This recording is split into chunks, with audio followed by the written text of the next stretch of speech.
Hello friends, आप सभी का स्वागत है मेरे YouTube channel power plant genius में। फ्रेंड, आज का जो टॉपिक है ये बॉयलर फीड पंप में क्यों एक्सियल थ्रस्ट एक्सर्ट होता है और इसे किस तरह से हम बैलेंस करते हैं, इसे समझेंगे। बैलेंसिंग लाइन का क्या पर्पस होता है, इस चीज़ को भी अच्छे से जानेंगे। जो भी फ्रेंड्स पावर प्लांट में जो वर्क कर रहे हैं वो बॉयलर फीड पंप के बारे में अच्छे से जानते होंगे। बॉयलर फीड पंप में फ्रेंड आपने बैलेंसिंग लाइन देखी होगी। ऐसे तो हमें देखने पे लगता है कि बैलेंसिंग लाइन का बहुत कुछ वर्क नहीं होगा, लेकिन मैं आपको बता दूं फ्रेंड, बैलेंसिंग लाइन बहुत ही इंपॉर्टेंट रोल प्ले करता है बॉयलर फीड पंप के अंदर। या यूं कहें कि अगर बैलेंसिंग लाइन को अगर हटा दिया जाए तो बॉयलर फीड पंप को स्मूथली रन कराना बहुत ही डिफिकल्ट टास्क हो जाएगा। फ्रेंड, बॉयलर फीड पंप जो होता है ये मल्टी स्टेज सेंट्रीफ्यूगल पंप होता है और बाकी सेंट्रीफ्यूगल पंप की तरह ही ये वर्क करता है। लेकिन फ्रेंड, ये मल्टी स्टेज पंप होता है, मतलब जितना इसका स्टेज होगा उतना इसमें इम्पेलर्स लगा होगा और जितना इम्पेलर्स की संख्या अगर इसमें हम बढ़ाते जाएंगे उतना ही इसमें एक्सियल थ्रस्ट हमें देखने को मिलेगा। तो फ्रेंड, किस तरह इसमें एक्सियल थ्रस्ट आता है इसे हम समझते हैं। इस एक्सियल थ्रस्ट को बैलेंस करने के लिए बॉयलर फीड पंप में थ्रस्ट बेरिंग का उपयोग किया जाता है, लेकिन बॉयलर फीड पंप में इतने इम्पेलर्स लगे होते हैं और स्टेज वाइज का प्रेशर बढ़ता जाता है। तो जब स्टेज वाइज प्रेशर फ्रेंड इसमें बढ़ता जाएगा तो स्टेज वाइज थ्रस्ट भी बढ़ता जाएगा।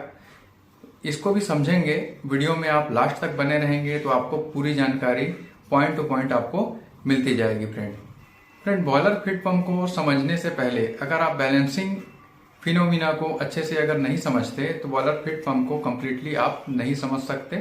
फ्रेंड, आप इस स्लाइड के माध्यम से समझिए।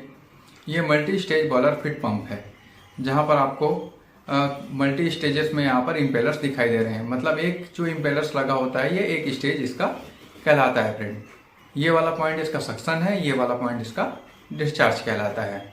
और जो बैलेंसिंग का वर्क होता है ये इस डिस्चार्ज के बाद में शुरू होता है।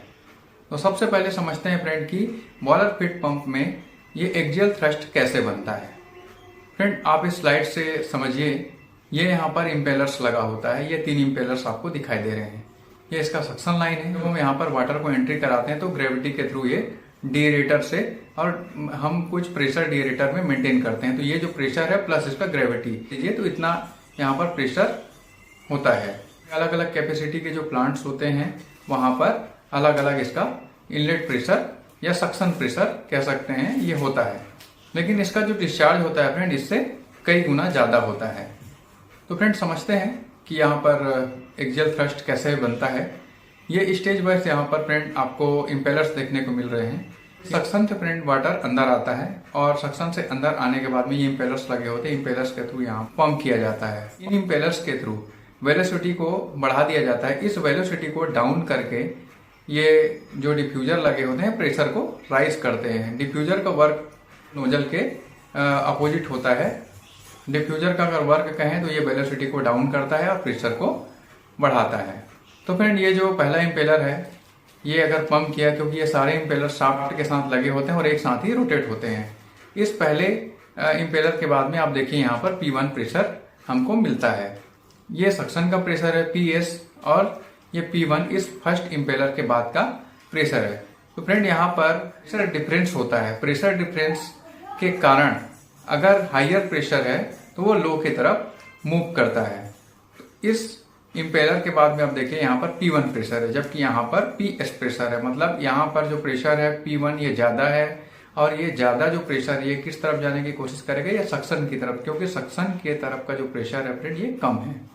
उसी तरह फ्रेंड ये जो P1 का जो प्रेशर है ये इस सेकेंड इम्पेलर में जाता है। सेकेंड इम्पेलर में जाकर यहाँ पर P2 प्रेशर बन जाता है। बिल्कुल जैसे हमने फर्स्ट इम्पेलर में देखा फ्रेंड की इम्पेलर के बाद का जो प्रेशर है ये हाई है और इम्पेलर के जो पहले का प्रेशर है ये कम है। उसी तरह सेकंड में भी आप देखिए P2 प्रेशर है, जबकि यहाँ पर P1 प्रेशर, मतलब P1 प्रेशर है तो ये P1 प्रेशर P2 प्रेशर से कम है, तो P2 प्रेशर P1 की तरफ आने की कोशिश करेगा। तो यहाँ पर एक एक्सियल थ्रस्ट मतलब एक तरफ का फोर्स जो कि शाफ्ट पर लग रहा है, इम्पेलर्स पर लग रहा है और शाफ्ट को इम्पेलर्स को एक तरफ धक्का देने का काम करता है। फ्रेंड, सेम इसी तरह इस थर्ड इम्पेलर के बाद का आप देख सकते हैं ये सारे मिलकर एक एक्सियल थ्रस्ट यहाँ पर क्रिएट करते हैं जो कि बेरिंग पर लगता है। बेरिंग यहाँ पर थ्रस्ट बेरिंग का उपयोग किया जाता है बॉयलर फीड पंप में, लेकिन इतने ज्यादा थ्रस्ट को यह थ्रस्ट बेरिंग संभाल नहीं सकता, इसलिए हम यहाँ पर बैलेंसिंग लाइन का उपयोग करते हैं। तो फ्रेंड समझेंगे कि बैलेंसिंग लाइन किस तरह से काम करता है कि यहाँ पर पूरे पंप का जो थ्रस्ट होता है इसे बैलेंस कर देता है। इसे हम अच्छे से समझेंगे, वीडियो में आप लास्ट तक बने रहेंगे तो आपको पूरी जानकारी वीडियो के थ्रू मिल पाएगी। फ्रेंड जनरली हम हाई कैपेसिटी के प्लांट में 6 स्टेज का बीएफपी देखते हैं, कहीं कहीं 10 स्टेज का भी होता है, कहीं कहीं 6 स्टेज, कहीं कहीं 5 स्टेज का भी होता है। फ्रेंड तो अलग अलग कैपेसिटी के प्लांटों में अलग अलग आपको स्टेज वाइज इम्पेलर्स देखने को मिलते हैं। लेकिन फ्रेंड अक्सर आपने जो बैलेंसिंग लाइन होता है इसे लास्ट स्टेज के बाद से निकलते देखा होगा। एक्चुअली ये जो बैलेंसिंग लाइन होता है फ्रेंड ये लीकअप की लाइन कहलाती है, जो कि हमें बॉयलर फीड पंप को बैलेंस करने के बाद यहाँ पर जो वाटर लीक होता है इसे सक्शन में जाकर इसे जोड़ दिया जाता है। फ्रेंड प्रेशर डिफरेंस के कारण ही यहाँ पर एक्सियल थ्रस्ट लगता है, और उसी प्रेशर डिफरेंस के कारण यहाँ पर हम बॉयलर फीड पंप में एक्सियल थ्रस्ट को मेंटेन भी करते हैं। इसे किस तरह से करते हैं इसे आप समझिएगा। फ्रेंड आप इस डायग्राम से देखिए, ये जो वाटर है ये सारे इम्पेलर से होते हुए ये डिस्चार्ज पॉइंट के पास पहुंच जाता है। डिस्चार्ज पॉइंट के पास पहुंचने के बाद में फ्रेंड यहाँ पर एक पतली लाइन ले ली जाती है। ये जो येलो कलर का पॉइंट आपको दिख रहा है फ्रेंड डायग्राम में, ये वाटर के रूप में इसे दर्शाया गया है। लास्ट इम्पेलर के बाद में डिस्चार्ज लाइन से एक लीकअप की लाइन इस जगह पर जा रही है। यहाँ से वाटर लीकअप होता है और एक इंटरमीडिएट चेम्बर में चला जाता है। यहाँ पर आपको फ्रेंड देखिए, यहाँ पर ये बुश लगा हुआ है, यहाँ पर डिस्क लगी हुई है, इसके ऊपर में बैलेंस सीट है, इसके नीचे बैलेंस ड्रम लगा होता है फ्रेंड, और ये बीच का जो भाग होता है फ्रेंड ये इंटरमीडिएट बैलेंसिंग चेम्बर कहलाता है। ये जो कंपोनेंट्स फ्रेंड लगे हुए हैं मैं इन्हें इंट्रोड्यूस कराता हूँ कि इनका वर्क क्या क्या होता है, क्या क्या काम ये बॉयलर फीड पंप के अंदर करते हैं। फ्रेंड ये जो बुश होता है ये हाई स्पीड शाफ्ट को अलाइन करने, स्टेबल रखने के लिए इसका यूज किया जाता है। फ्रेंड ये स्टेशनरी पार्ट है इसका, जो कि बैलेंस ड्रम के साथ में कुछ क्लियरेंस मेंटेन करता है। कुछ क्लियरेंस का मतलब ये है फ्रेंड कि यहाँ से वाटर को गुजरने के लिए हमें स्पेस प्रोवाइड कराता है। सेकंड होता है फ्रेंड ये इंटरमीडिएट बैलेंसिंग चेम्बर, इसका बहुत इंपॉर्टेंट रोल होता है बॉयलर फीड पंप को बैलेंस करने के लिए। मैं इसे आपको आगे समझाऊंगा। थर्ड होता है फ्रेंड बैलेंस सीट।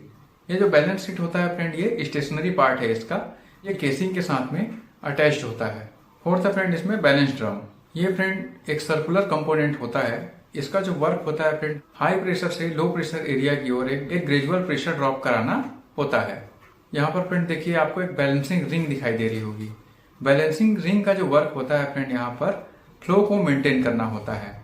ये हाई प्रेशर एरिया से लो प्रेशर एरिया की ओर कितना फ्लो जाना है इस बैलेंसिंग रिंग के थ्रू ही ये तय किया जाता है। नेक्स्ट फ्रेंड यहाँ पर बैलेंस पिस्टन।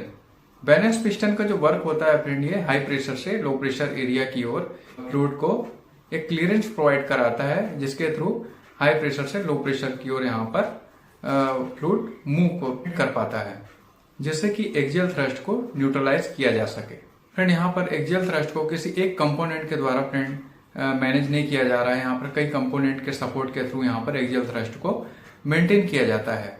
फ्रेंड यहाँ पर देखिए कि किस तरह हम बैलेंस करते हैं बॉयलर फीड पंप को, अब मैं आपको यहाँ पर समझाता हूँ। फ्रेंड पानी जो होता है ये लास्ट स्टेज से एक पैसेज प्रोवाइड किया गया है, इस पैसेज के थ्रू इस बैलेंसिंग चेम्बर में आ जाता है, जहाँ पर यहाँ पर बुश लगा होता है, यहाँ पर बैलेंस पिस्टन लगा होता है। बैलेंस पिस्टन से क्लियरेंस दिया जाता है, इस क्लियरेंस के थ्रू होते हुए ये बैलेंसिंग चेम्बर में आ जाता है।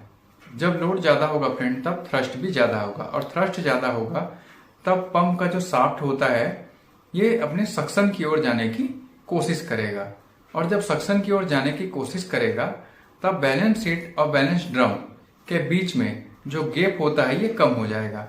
ये सक्शन की तरफ आएगा तो इनके बीच में जो ये गैप बन रहा है ये गैप यहाँ पर कम हो जाएगा। गैप के कम होने से फ्रेंड ये जो इंटरमीडिएट बैलेंसिंग चेम्बर है यहाँ से जो वाटर अभी फ्लुएंटली जा रहा था लो प्रेशर एरिया में, ये जो इसका भाग है ये लो प्रेशर बैलेंसिंग चेम्बर कहलाता है। तो इस भाग में फ्रेंड जो वाटर है ये कम जाने लगेगा तो इस बैलेंसिंग चेम्बर में एक प्रेशर क्रिएट होगा, क्योंकि जो हमारा डिस्चार्ज है जिस तरफ से हमने लास्ट इम्पेलर के बाद में, क्योंकि इधर तो हमारा प्रेशर बना हुआ है।